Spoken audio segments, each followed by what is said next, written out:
Hello and welcome to This Week in Property. I'm your host, Richard Swan, and in today's show, we have a very, very exciting young gentleman who has got some exciting new tech to bring to the fabulous world of property.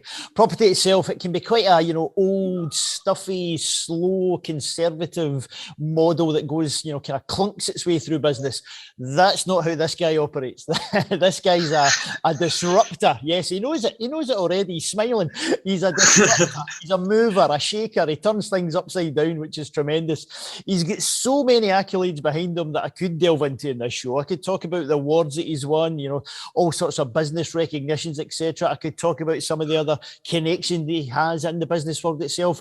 But today, it's all about that focus on property. It's all about his app, his portal, which is called Move Streets.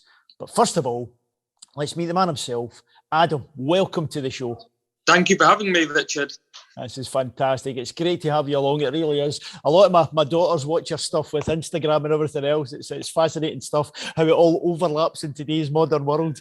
But Dad's in charge today. Dad's talking about the boring world of property, or what should be a boring world, but you're just not letting that happen. But listen, Adam, Adam before Move Streets, how would you kind of summarise your introduction into the property part of your world? You got loads of business interests, etc. But how did that story come about for you? Yeah, so I think really from a younger age, I've always been interested in property. Like it was more hotels actually. And right. I think from the love of hotels and just the buildings and everything, subconsciously I had a love for property, which I didn't realise until later on in life. And then I moved to New York with my she was my fiance at the time, my wife now, to go and help on the fashion side of things and help set up the PR marketing office over in the States. Right. And from that, I kind of just went around with about 10,000 different agents, just understanding different property. I needed to buy property there anyway to live in. Yeah. So I started doing some viewings and this and that, looking at different areas, different properties, different sizes, all this stuff, and just picking the brains of all these agents that were in Manhattan. Mm-hmm. And then from that, it kind of, I knew I had a bit of a passion towards it, but then it kind of really started. I was expressing it a bit more, and I was there for New York for 2 years. By the time I came back, I think towards the last year anyway, I was doing more of the property side than I was the fashion side. The fashion side, right? Okay. We bought a few properties in New York, which we still have today, and then there was an opportunity to come back and kind of take on the property company in the UK and kind of had that up. So I thought it was a no-brainer. Came back near the family again, near my friends, and I came back. There was 3 people in the property division, plus myself, which made it 4. And now I think the team, there's about 42 people in the office now, in the space of 3 years. I've also got a team in London as well. So it's kind of, it not just stops at 42. We've got other teams that we use that help us out. So it's been an amazing journey so far. Yeah. We're just scratching the surface right now, and there's loads to do still, and we're really excited. And there's so many ideas. Is that how you feel? You really feel I'm not getting started yet. I'm just scratching the surface. Is that how you view it? I think when I first came back to the property side, it was kind of like, okay, we had some stock. Mm-hmm. What can we do with the stock, and what do we want to be known for? When you're out on the streets, how do you know that's a Kamani property? Mm-hmm. How do you know what that? So it's kind of identifying what we should be and who we're going to be. Mm-hmm. Once we identified that, we got the right people in the team to kind of help us grow and build that up. And then from that, it's kind of just evolving, and like now we're doing more stuff, more development stuff. Like we're having better opportunity presented to us, working with other great property guys in the industry. That when I first came back, I looked at them like, wow. And now they're coming to us to work with us. So it's a nice feeling knowing that we've been recognised for that stuff. But I know there's so much more to go. I'm still young. I don't want to quit. I want to keep going. So why can't more be done? I love it. And of course, UK property, that whole marketplace, how Move Streets operates in that. That's what we're going to concentrate on today. Yeah. But just to kind of put a bookend on your American story, if you like, the New York story, I'm going to make an assumption. it's a totally different real estate world when it comes to 100%. Manhattan. And, yeah. Yeah, it's dog eat dog there. A lot easier and more sedate over here in the UK where you belong. I love it. Yeah. It's tremendous. And move streets. So explain, how would you, if someone meets you in the street, because I've been playing around with the app and I can see it. And, when you think of today's world, everyone has the functionality of, I'm going to order my stuff on Amazon. Oh, I can see these dating sites and so on about swiping left and swiping right. It's so easy these days. That mobile phone and the mobile phone apps, it's in everybody's world. How is it that you've looked through that lens, but also the more kind of traditional, much more boring, I'm going to say, lens of the property world, and mesh those two together? Is it always an idea you had, or did you fall into it? How did the story generate for you? I think it was always my ambition to change the way we view property and the way we search for homes, because it's been the same for 20 years. Yeah. At the time, I was trying to figure out what that looked like. Mm-hmm. And it actually came to me. I just sat on the sofa one night with my wife watching TV. And she goes, oh, what about this idea? What about we have an app that search for property like it is on Tinder or stuff like that? Yeah. And straight away, I just dismissed it. I actually dismissed it. I said, what are you on about? And then that night, I couldn't sleep. And this idea that my wife had told me was playing on my mind. So I couldn't sleep. I had a really horrible sleep. I came in the office next day really grumpy. And my wife was working in the office at this point, so I said, no, sorry, she wasn't working in the office, she was in town, so I said, come to the office 1 minute. So she came over and said, that idea, he said, why don't we look into it a bit more? Mm-hmm. And then you know what people are like, oh, now you want to listen to my ideas. And it was a case of, okay, we sat down, like, right, if we're going to do this, how would it look? What do we need to do? What's the kind of concept behind it? And it really is just brainstorming ideas. Nothing's like set in stone. Mm-hmm. So the first thing we did was try and meet app developers. Mm-hmm. To say, right, this is what we think we would like to do. Is it possible? And if it isn't possible, why is it not possible? What's another route of doing it? Right. But this is really what we'd like to do. And then from there, it's kind of just evolved. We kind of just like built a first version. I think in the background, we were probably building the version for probably a good 8, 9, 10 months before we even launched it out to the public. Right. Just making sure we got things right. And obviously the first product isn't always right. Yeah. It's still, you just want to get a product out there initially. And then from that, you can evolve and start seeing what's working, what's not. But we know that people love instant gratification, like Uber, Airbnb, Tinder, Deliveroo. It's all instant. Why can't that be the same for property? Mm-hmm. And you've obviously got the big boys out there, and they've got a lot of muscle in there. They've got a lot of money, and I think people try, but you gotta have the balls and the money to be able to do that, to really muscle in. And a lot of people have one or the other. Mm-hmm. And I think we've got a good combination. We've built a great team around us, and I think we're onto something. And it's just about tweaking it. The product we've got right now isn't perfect by all means, right. But it's a starting point where it works and it's doing great stuff at the moment, and we're having some real great traction with the agents and the customers. Mm-hmm. But we know there's so much more we can add on to that to make it like a real sexy, bigger product. Yeah, and actually, words like sexy and fun and fluid and swiping, it really does apply to this, because just in case people, I'm going to switch off now because, another app, another Rightmove, no. This is being attacked completely differently.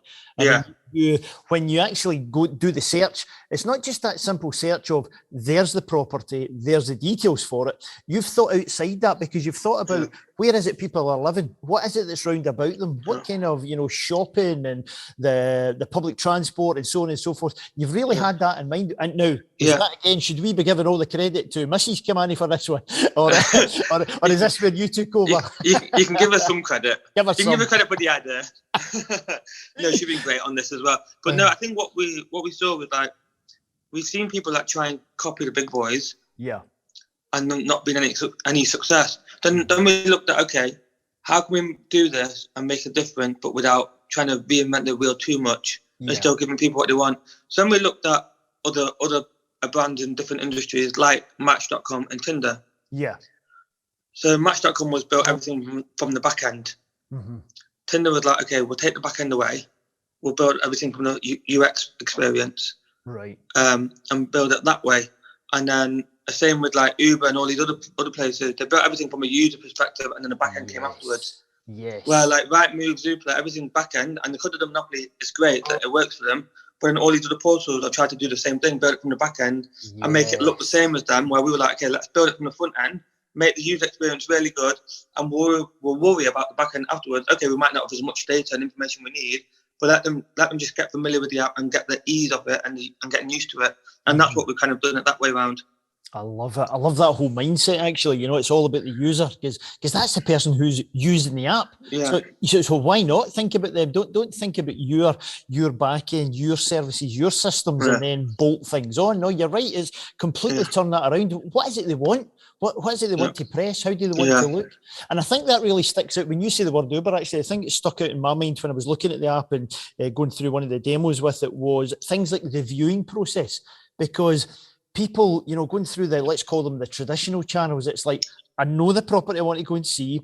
Now I need to go and try and set it up. So I'm dealing with an agent. I've got emails. I've got phone calls. They're back. Oh no, Thursday doesn't. Oh, for crying out. It's so long and it's so complicated. Whereas with this one, you bring it up. There's the options. I can book my viewing right then and there.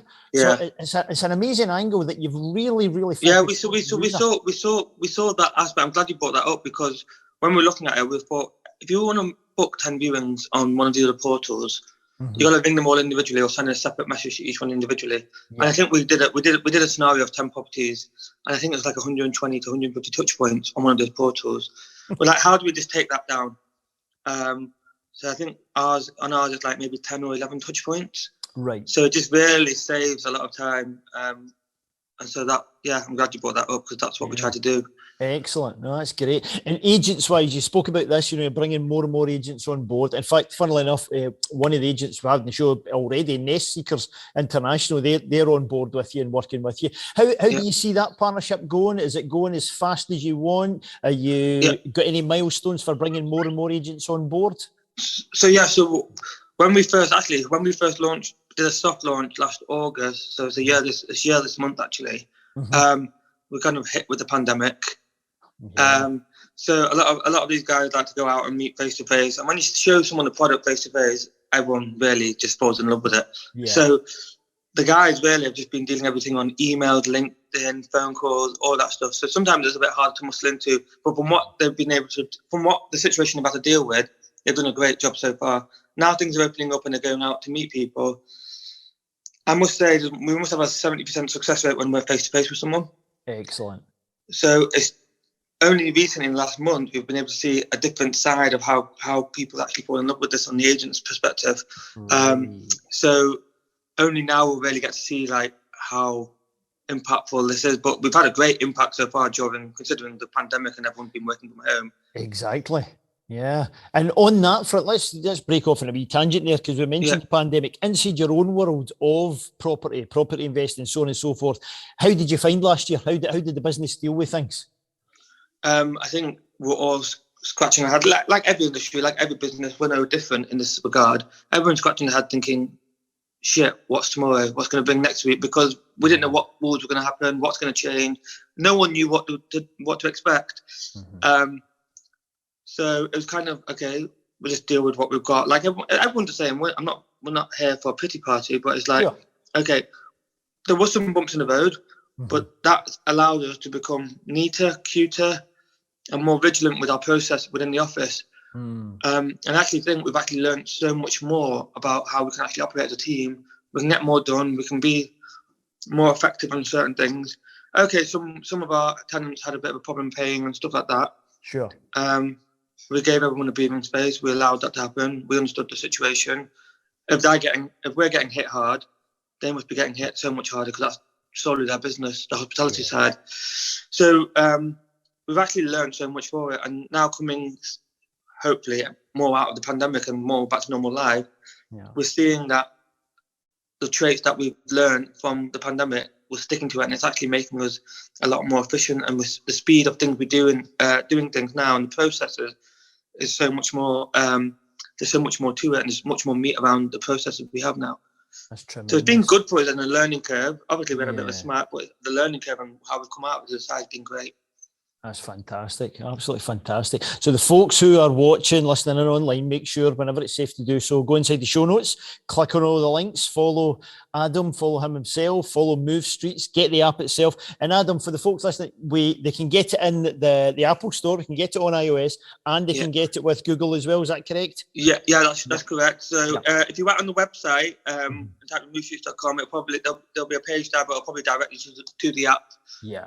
Exactly. You can go down, and when you're on that site, there's a cracking little video that just explains all of the different features and so on that are there at the moment. Because when Adam and I are chatting, we're talking about swiping, we're talking about the things around the neighbourhood. That will actually show you what we're talking about, and the way that it's really designed with you in mind, with the user in mind. It's a tremendous kind of different perspective that Adam and his team have put on this. So you mentioned the fact it's not perfect. I wanted it out there. We need to get going. I'm an entrepreneur. We don't wait for perfect. There is no perfect. We know that. You've got it where it is just now. What kind of big changes do you see or do you want to see within Move Streets?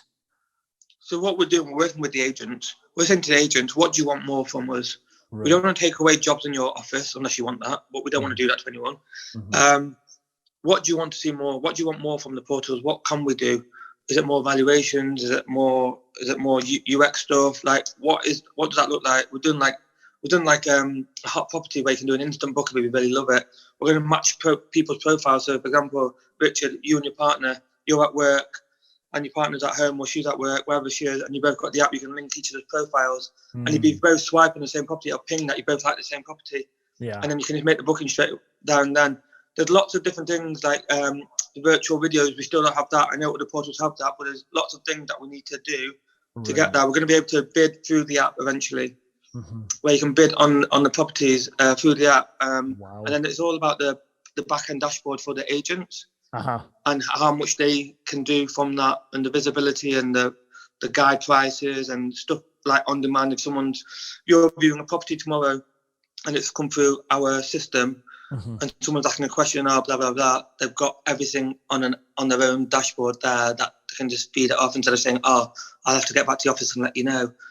So there's little things that we're just really trying to like piece together to make the whole experience great for the user, but in some ways better for the estate agents, so they've got everything they need.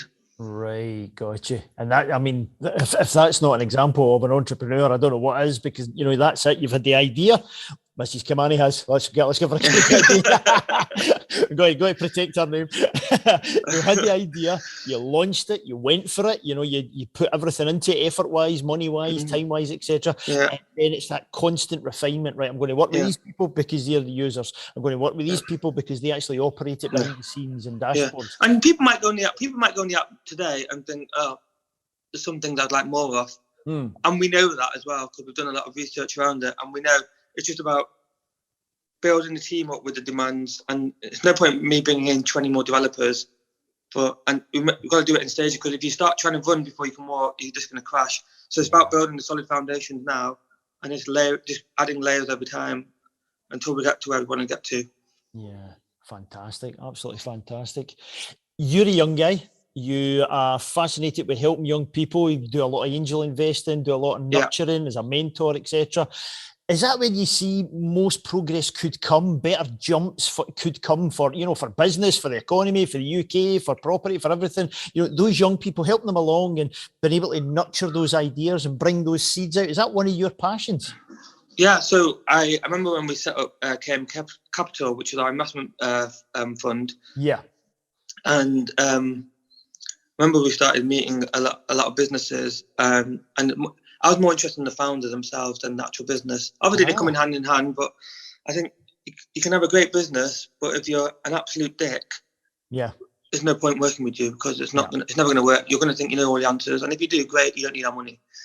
But then you might find someone with a decent product that they're really good, and if they get it right, this could be something that could really disrupt the market. So we try and look at the people more, and if we can work with them and help them with our network. But I think, exactly what you said before about young people. The amount of young people during COVID and the pandemic that have set up a business and thrived has been amazing. And I think you need a balance of like youth and a bit more of old school. to balance Sure. each other out, because the youth need that experience and the experience need the new ideas, which is the youth. So I think it's about getting that balance right. And I think most of our companies that we've invested in, they're all fairly young on the younger side of things. And that doesn't mean there is a few older founders that we've invested in, but I just find the energy, the enthusiasm, the ideas. Like, I think I know a lot of stuff about social and the space now. And I think I'm still young, and I am young in things, but then I'm meeting someone who's 6, 7 years younger than me and telling me about all the stuff that I have no clue about. That's about social media that I think I'm great at. And they're telling me all these other things that you can do. And I'm like, so there's only so much you can do. Like, so everyone has all these different aspects. And I think the youth, there's a great opportunity for them. And I just hope and wish for more of them to come and be brave. Because I know a lot of them are scared, and a lot of them don't know how to approach people, or are worried about asking the wrong questions. And to all those people that are watching that are worried about asking the wrong question or don't know where to open a door, I remember when I first was sat in a property meeting, when I first came back to the UK, this agent and the surveyor were talking about all these fancy words. And I sat there nodding my head like I knew it. Yeah. And after the meeting, I went to my FD. So what were they saying, really? And so he explained it to me. And I remember thinking, why have I just put myself in that position? Sat in that whole meeting, not really, because if I don't understand a word, the whole meeting's about that concept. I don't understand. I've just wasted the time, an hour of not knowing what's going on. Yeah. And then after that, I even if it was for 2 seconds, I was like, what does that mean? So I understood then what the meeting was about. So I'd always just ask, and you feel silly for a second, but then if you don't ask, you're an idiot for life. Because you never can understand it. So always ask. I say to everyone, ask, and surround yourself with good people. Yeah. That's tremendous. I love that. There's some great points in there. And I hope the young folks listening do take that on board. Take that encouragement, take that inspiration. One of the things I'm always saying to my daughters is curiosity. Always have curiosity. It's not that, I don't know something, I'm stupid, I need to ask. No, it's like, be really curious, like a kid. I might think that they're a kid, but I'm telling them, no, you think of yourself even younger. Yeah. What would you ask if you were even another 5, 10 years younger? Be really curious. What's that? How does that work? Because then that's what unravels all the magic. And then you get more and more passionate about it, which is tremendous. And sadly, I mean, my goodness, property, when it comes to things like jargon and acronyms and code words, it's crazy. Yeah. It's crazy and so silly. So I love it when someone else comes in. What do you mean by that? What does that mean? And then suddenly you get a totally different perspective. It's fantastic. Yeah. Brilliant stuff. So thoughts and opinions on the market, because we're talking there about the younger generation and things that are changing. We've spoke about things just behind us in the rear view mirror, hopefully, the pandemic. Where do you see things going, economy-wise, property-wise, etc.? Since the pandemic's happened, there's more money in the world than there ever has been. Right. So everyone, in some way or another, has got more money because they're not being able to travel, but some people have been impacted. I do think there will still be a bit of an impact on some stuff. Mm-hmm. However, I don't think it'll be as bad as we all thought it would be 6 or 10 months ago. 10 months ago, I thought we're going to get a big smack. And I still think in certain areas the market is going like that. I go to London and it's just going through the roof at the moment. Yeah. I think it will plateau, but I don't think we're going to see boost like that straight away. Right. Unless things change again with the pandemic and we go into another lockdown and we're shut down for 3 months again or stuff like that, then that might happen. But as it stands right now, if we don't go into lockdown, I think we'll still see a bit of that, but I think it'll plateau. And I think people will be able to be in a safe space at that point. As long as people know where their situation is and what they're dealing with, they can make a decision on what's going on. Yeah. But the problem is when you don't know, it's the unknown, not knowing what's happening next week. It puts your position vulnerable, and then it makes you nervous, and then you kind of panic a little bit. So I think there is a little bit to go with. But listen, if Boris says tomorrow we're shutting down, what I said now, it will be very different. Of course. Yeah. And we've not got that crystal ball for everything. No. Yeah. No, I can completely see what you're saying, and I think that you're talking about. That's more on the residential, by the way. Sorry, yes. On the commercial, I think there's still a bit of teething period to go on because people working from home need less office space. So there's still people trying to work out what they want. But on the residential, and I think that'll be okay for a little while. Yeah, exactly. Is there any particular areas that you prefer to focus on in property? You know, you mentioned the hotel love affair at the start. You know, are you in that world, or no, I like developing, Richard, or no, I like seeing a refurb project and seeing it, you know, being created? What is it for you? I think I like seeing buildings that are just in a terrible place and putting our vision as a team together and seeing that vision come to life. But the process of getting that vision to actual real life with planners and architects and surveyors, sometimes that vision isn't always the case. Sure. And you have to keep working away at it. But I think seeing what it was before and then seeing it come to life and then seeing people in there working in that space that was being left for 10 years as a dead space, that I really love that side of things, and just bringing life to something. Tremendous. I love it. So we're obviously hoping for bigger things for Move Streets. We want that journey to continue. We want to see those changes, you know, from the user side, from the agent side, etc., and see it grow and grow and grow. What other kind of aspects for the future have you got? What aspirations do you have? Any milestones, any goals that you have in mind for pushing things on? I set myself yearly or every 3-year targets of what I want as a group of all the different businesses or individual businesses. And then use that as a target and then keep moving those targets as I get along to it. I think you need to have a certain target, otherwise where's your aim? Yeah. So I kind of try and move these targets as we move as well. Obviously in 5-10 years time, who knows where I'll be, but I would love to be in maybe not sat in a rainy office in Manchester. I'd love to maybe be somewhere else doing more stuff, maybe back in America. I'd like to go back there one day again and do some more stuff there. Okay. But I know Move Streets are only in the UK at the moment. Yes. And we're still trying to break. At the moment, mainly live in Manchester, London, and a little bit in Nottingham and Leeds. Right. And we're going to branch out that, but eventually we want to take this to Europe and the US. And we've got a lot of interest from agents over there. So maybe I have to spend more time over there to kind of bring that tech over there and kind of flesh it out over there, because their system's slightly different. And how do we migrate that with their systems and stuff like that? So I think there'll be a bit back and forth for a little while until we work out what's the right thing to do next. Fantastic, Kamani, with big goals. I love that. Absolutely love it. I'm going to ask you to finish off by telling me a takeaway from today's show. What's something that you would want the viewers, the listeners, to take away from your journey, your story that you're sharing with them?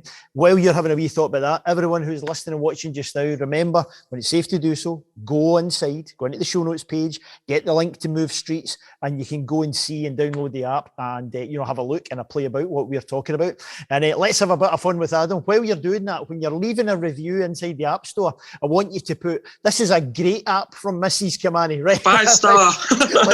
5 stars for Mrs. Kamani's idea. This is brilliant.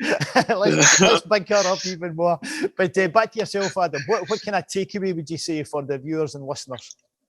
I would say to everyone, have confidence in yourself. I see so many people that lose confidence because someone's knocked an idea down.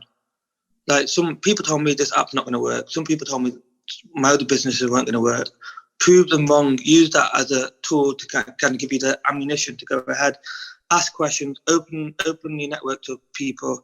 Be ballsy about it. Be confident. I know it's hard saying that when some aspects you might not have, but as you start being more comfortable with what you know, you'll feel confident and you'll feel so much better about yourself. And just keep knocking on those doors. Don't be afraid.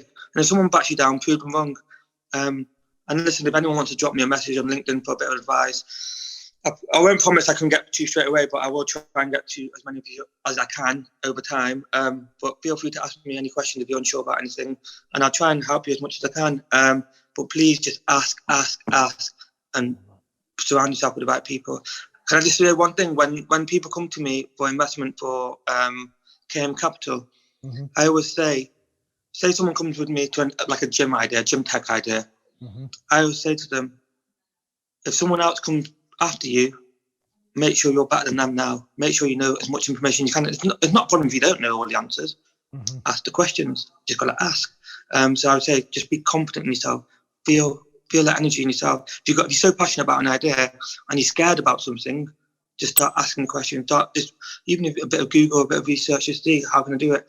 And if you have to meet a tech team and it's half an hour of your day, go and do it. You'll understand a bit more about if it can work or not for you. And that's all you've got to do. You just got to open the doors. A lot of these meetings will be irrelevant, but you've learned something more that you didn't know before, and you can rule that out, or you can say, right, I can do that way, or I can't do that way. So just ask and build your network up, please. Absolutely brilliant. There's a perfect way to end today's show. Outstanding for your time today on This Week in Property. Adam Kamani, thank you very much indeed. Thank you, Richard, for having me, and thank you everyone for listening. Well, I hope you enjoyed today's show as much as I did. Remember, with the guests that you just saw, go into the show notes for the page because all of their links are there so that you can get in touch and to get more information. And talking about getting more information, more guests, more insights, more knowledge, etc., make sure you're subscribed. Get the subscription done, get the notifications on, and then we'll always keep in touch with you every single time a brand new show is going to come out. So thanks for tuning to This Week in Property.